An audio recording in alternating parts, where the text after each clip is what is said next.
try another table skirting design ideas!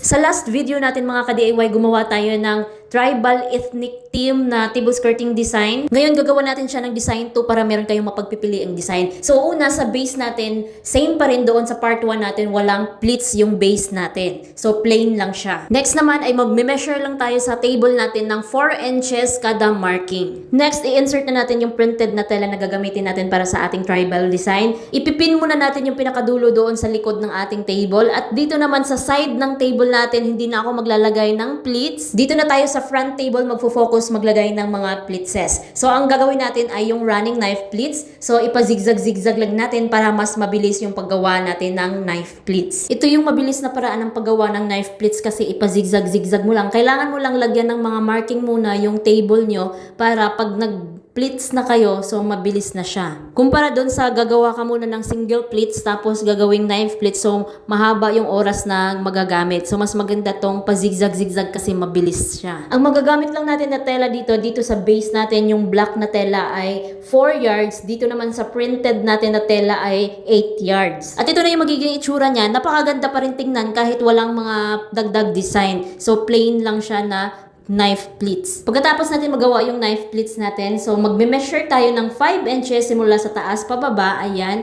Then itong tela natin dahil doble siya, so yung front lang na tela muna ang gagamitin natin, iiwan natin yung nasa likod. So ifo-fold natin simula sa baba paangat. Then, lalagyan ng pin. So, gagawa tayo dito ng rose fold, rose pleats, or crumpled. So, may iba-iba tayong tawag dito sa folds na to. So, depende na sa inyo kung anong gusto nyong itawag sa fold na yan. So, ilalines lang natin yung paggawa natin ng folds. So, pareha sila, 5 inches simula sa taas pababa. So, ipapantay lang natin siya. Sa pag-fold natin, iangat muna natin yung tela hanggang dun sa may marking natin bago natin siya i-fold ng maliliit. So, para ka lang gagawa ng pamaypay na papel. So, ganyan lang.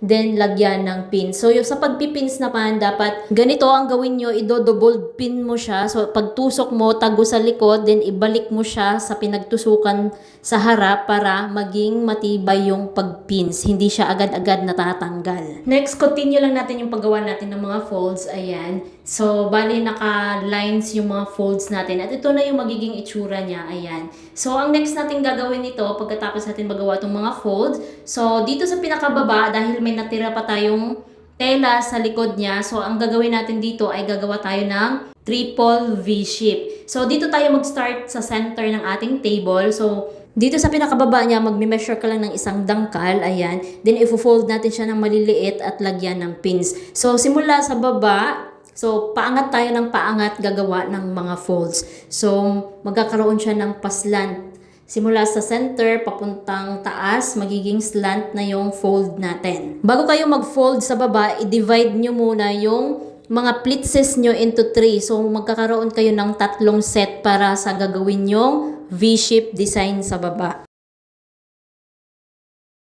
At ito na yung magiging itsura niya, ayan. So, ganun din yung gagawin natin sa kabilang side, ayan. So, magfo-form na siya ng pa-V-shape. So, dito din sa first set natin, ganun din yung gagawin natin. So, medyo maliit siya. At ganun din dito sa right side, ayan. So, natapos na natin nagawa yung triple V-shape natin sa baba na design. So, ito na yung magiging itsura niya. Ayan, napakaganda, napakasimple, napakadaling gawin. Sa design na to, pwede mo siyang gawin kahit hindi printed yung tela nyo, kahit mga plain color lang, pwede nyo tong gawin na design. Perfect siya sa kahit anong okasyon. Palitan nyo lang yung color combination kung ano yung motif o theme ng inyong okasyon. Huwag kalimutan mag-like, subscribe at i-hit ang notification bell para lagi kayong updated sa mga bago natin i-upload. Follow sa ating Facebook at pakishare na rin itong ating video para mas marami makanood, matuto at magkaroon ng ideas sa ating mga tinuturo. Maraming salamat. See you on Design 3.